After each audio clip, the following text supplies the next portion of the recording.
पानी पानी प्रभु जी तुम चंदन हम पानी जाके अंग अंग बास समाने जाके अंग अंग बास समाने प्रभु जी तुम चंदन हम पानी प्रभु जी तुम घन बन हम मोरा प्रभु जी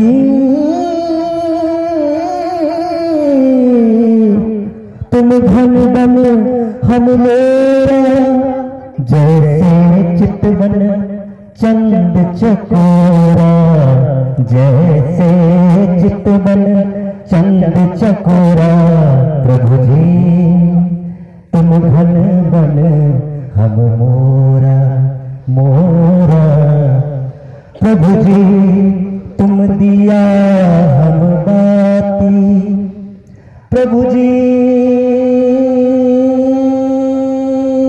तुम दिया हम बाती जाके जो बड़े दिन राती जाके जो बड़े दिन राती प्रभु जी तुम दिया हम बाती प्रभु जी तुम स्वामी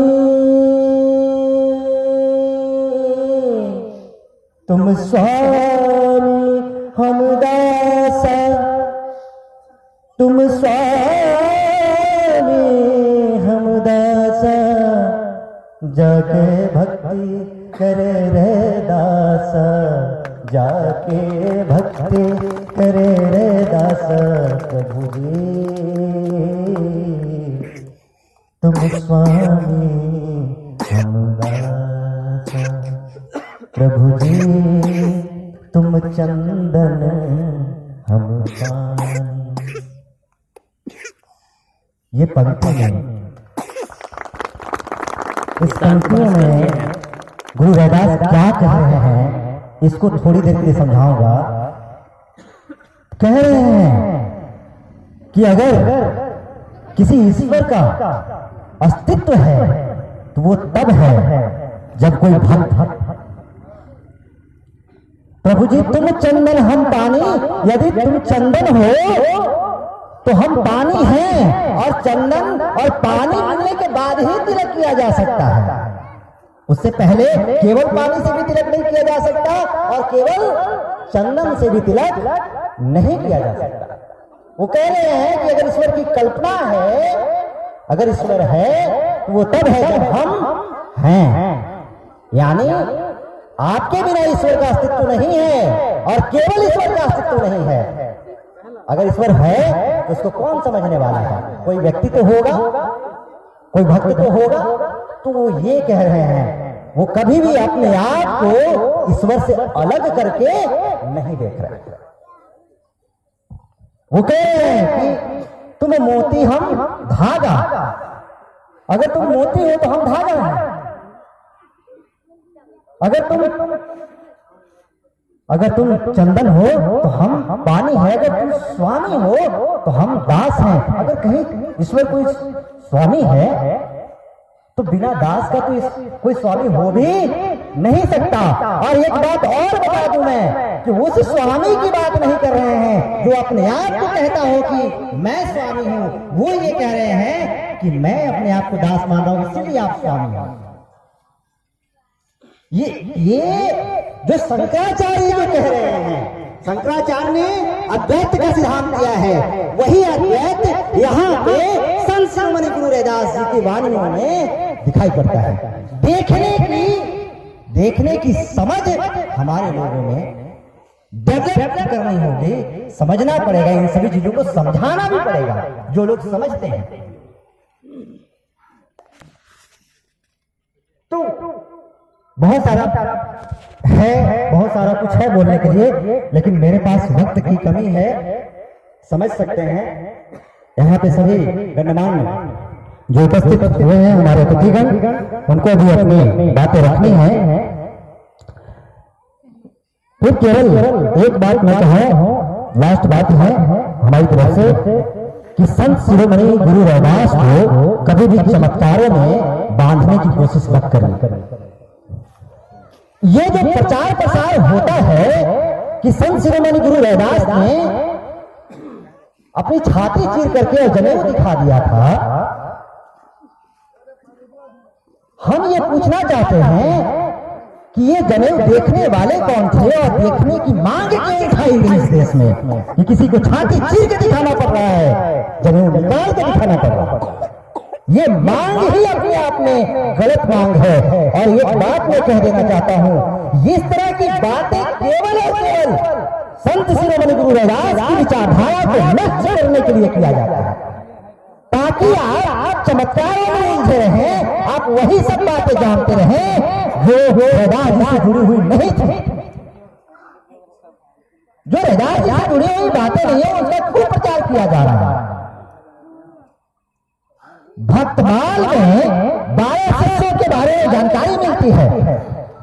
नवादास में जो भक्तमाल लिखा गया उसमें एक किताब है भक्तमाल, उसमें 12 शिष्यों के बारे में जानकारी मिलती है रामानंद के।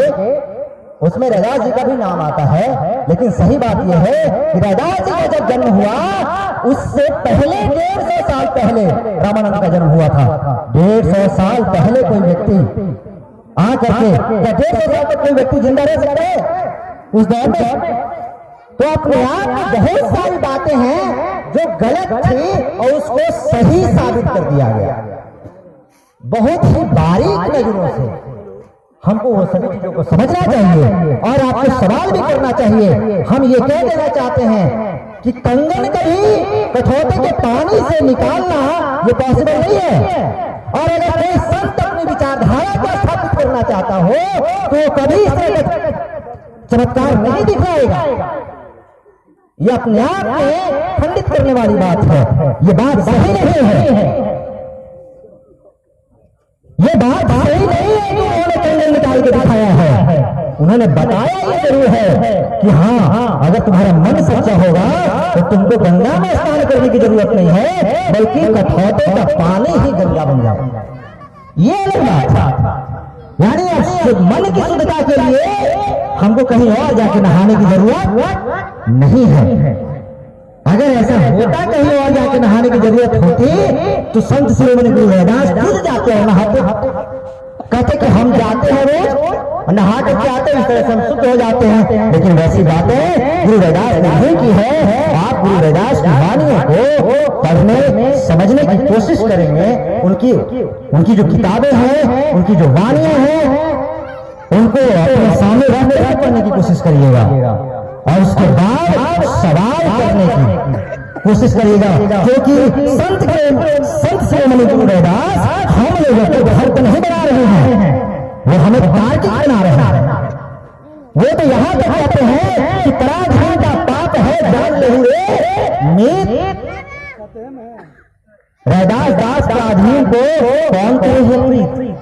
वो उस दौर में कह रहे हैं कि पराधीनता पाप है, गुलामी पाप है। ये कौन कह रहे हैं? संत शिरोमणि गुरु रैदास कह रहे हैं। यानी वो आजादी की बात कर रहे हैं। ये ढकोसलाओं से, इन परंपराओं से, वो जो कुरीतियों से, वो अंधविश्वास से हमें निकालने की बात कर रहे हैं। कौन कर रहे हैं? संत शिरोमणि गुरु रैदास। उनके नाम पर हम फिर से किसी भी तरह की कुव्यवस्था में फंसने की कोशिश नहीं करेंगे। इन सारी बातों को मैं रखते हुए हम यही आप सभी से जितने भी वक्ता बनाएंगे उनसे भी मैं यही अनुरोध करूंगा कि किसी भी तरह की चमत्कार पर अपना विश्लेषण न देते हुए, बल्कि उसका तार्किक विश्लेषण करते हुए आप यहाँ उपस्थित लोगों को समझाने का कष्ट करेंगे। ये आपसे नम्र निवेदन है और इन्हीं तीन बातों के साथ मैं अपनी वाणी को विराम देता हूँ। नमस्कार, जय भीम, जय रघुनाथ। बहुत बहुत धन्यवाद निशांत भास्कर जी, बहुत ही अच्छी